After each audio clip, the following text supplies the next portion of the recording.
కాకినాడ జిల్లా సామర్లకోట కుమార భీమేశ్వర దేవస్థానంలో ఈ 2025 సంవత్సరంలో ఈ నెల 26వ తేదీన మహాశివరాత్రిని పురస్కరించుకొని ఈ నెల 24వ తేదీ నుండి మార్చి నెల 1వ తేదీ వరకు 6 రోజుల పాటు ఏర్పాట్లు పూర్తి చేసినట్లు ఆలయ ఈవో బల్లా నీలకంఠం తెలిపారు. మంగళవారం ఆయన విలేకరుల సమావేశంలో మాట్లాడుతూ ఈ నెల 24వ తేదీన స్వామి అమ్మవార్ల కళ్యాణం, 26వ తేదీ బుధవారం మహాశివరాత్రి, అదే రోజు రాత్రి 10 గంటలకు లింగోద్భావం, ఈ నెల 27వ తేదీ సాయంత్రం 2 గంటల నుండి సామర్లకోట గాంధీబొమ్మ సెంటర్ నుండి రథోత్సవం, చివరిగా మార్చి నెల 1వ తేదీన పుష్పోత్సవం జరుగుతాయని ఈవో తెలిపారు. గత సంవత్సరంలో సుమారు 50,000 మంది వరకు భక్తులు దర్శనం చేసుకున్నారని, ఈ సంవత్సరం కూడా 60,000 నుండి 70,000 వరకు భక్తులు దర్శనానికి వస్తారని అంచనా వేశామన్నారు. అలాగే దేవస్థానం ఎదురుగా ఉన్న కోనేరులో పాత నీరును తొలగించి బ్లీచింగ్ చల్లి కొత్త నీరు పెట్టే ఏర్పాటు చేశామని, అలాగే దర్శనానికి ఎటువంటి ఆటంకం లేకుండా సుమారు 200 మంది పోలీసు బందోబస్తు ఏర్పాటు చేశామని, అలాగే చిన్నపిల్లలకు పాలు ఉచితంగా పంపిణీ చేసేందుకు ఏర్పాటు చేశామన్నారు. అలాగే దర్శనానికి వచ్చే భక్తులకు భోజనం ఏర్పాట్లు చేశామని అన్నారు. ఈ తీర్థ మహోత్సవంలో పలు స్వచ్ఛంద సంస్థలు తమ సేవలను వినియోగించుకుంటారని ఈవో నీలకంఠం తెలిపారు. ఓం నమః శివాయ. కాకినాడ జిల్లా సామర్లకోట పట్టణంలో వేయించేసి ఉన్న ప్రముఖ పంచారామ క్షేత్రమైన శ్రీ బాలా త్రిపుర సుందరి సమేత శ్రీ చాళుక్య కుమార రామ భీమేశ్వర దేవస్థానం నందు బల్లా నీలకంఠం అని నేను గ్రేడ్ 1 కన్వీనర్గా పనిచేస్తున్నాను. ముఖ్యంగా ఈ 2025 సంవత్సరం మహాశివరాత్రి సందర్భంగా ఇక్కడ జరిగిన ఏర్పాట్లు, చేస్తున్న ఏర్పాట్లు, చేయబోతున్న ఏర్పాట్ల గురించి మీకు భక్తులకి వివరంగా చెప్పాల్సిన అవసరం ఉంది. ముఖ్యంగా 24వ తారీఖు మొదలుకొని 1వ తారీఖు వరకు కూడా, మార్చి 1వ తారీఖు వరకు కూడా మనకి ఈ 6 రోజులు శివరాత్రి ఉత్సవాలు అద్భుతంగా జరుగుతాయి. 24వ తారీఖు రాత్రి శ్రీ స్వామి అమ్మవారి కళ్యాణం, 26వ తారీఖు మహాశివరాత్రి పర్వదినం, ఆ రోజు రాత్రి 10 గంటలకి లింగోద్భవ కాలం, అదేవిధంగా 27వ తారీఖు రథోత్సవం సాయంత్రం 2:30 నుంచి సామర్లకోట గాంధీ బొమ్మ సెంటర్ నుంచి అది మొదలవుతుంది. అదేవిధంగా 1వ తారీఖు పుష్పోత్సవం.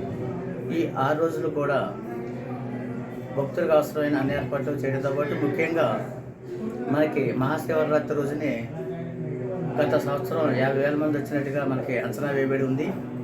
ఇప్పుడు 60,000 నుంచి 65,000 మంది వస్తారని చెప్పేసి మేము అంచనా వేస్తున్నాం.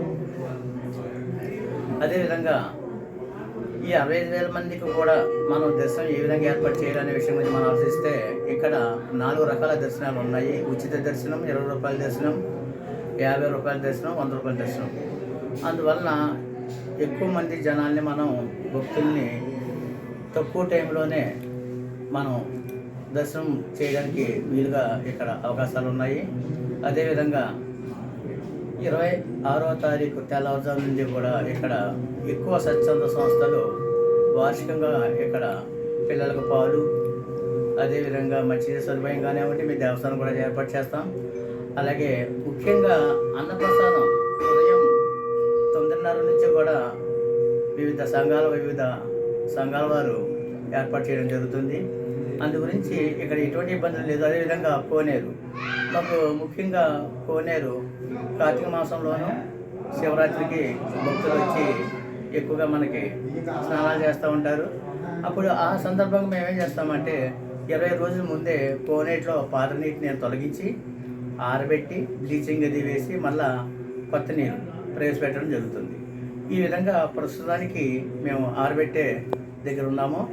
26వ తారీఖు అంటే 23, 24 తారీఖుల కల్లా ఎట్టి పరిస్థితుల్లోనూ మేము కోనేరు నింపడం జరుగుతుంది. ఇంకైనా మంచిదని చెప్పేసి ఈ మధ్యకాలం ఒక బోర్ కూడా ఏర్పాటు చేయడం జరిగింది. అందు గురించి మంచినీటి కూడా మనం శుభ్రంగా స్నానం చేయడానికి ఎటువంటి ఇబ్బందులు ఉండవని కూడా తెలియజేస్తున్నాను. అదేవిధంగా ఇప్పటికే గ్రామ సభ జరిగింది. అసిస్టెంట్ కలెక్టర్ గారు ఆధ్వర్యంలో కోఆర్డినేషన్ మీటింగ్ జరిగింది.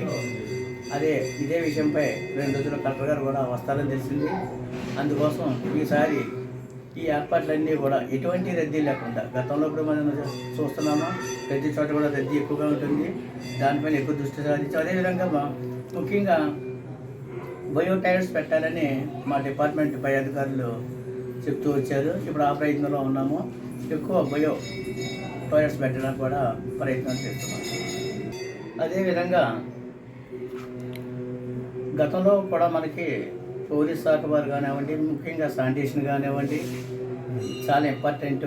ఇది మెయిన్ మనకి కాలంలో ఏదైతే నీరు నడుస్తుందో అది కొద్దిగా ఇబ్బందిగా ఉంటుందని చెప్పేసి వాళ్ళ మీద కూడా మనం ప్రత్యేకంగా దృష్టి పెట్టి మంచినీరు పంపించాలని చెప్పేసి, అదేవిధంగా పోలీస్ డిపార్ట్మెంట్ కూడా ఆ రోజు రమారమే 200 మంది పోలీసు వారు ఈ ఎటువంటి ఇబ్బందులు లేకుండా భక్తులకి చూస్తూ ఉంటారు. అదేవిధంగా ఎస్సీసీ వాళ్ళు ఉంటారు. అలాగే మేము కూడా కొంతమంది సెక్యూరిటీ గారిని ఏర్పాటు చేసుకుంటాం. గతంలో ఎప్పుడు కూడా ఇలాంటి ఇబ్బంది రాలేదు, ఎటువంటి ఇబ్బంది రాలేదు. ఇప్పుడు కూడా ఇబ్బంది రాకుండా మరింత సౌకర్యంగా భక్తులకి దర్శనం జరిగేటట్టుగా ఏర్పాటు చేయడం జరుగుతుంది.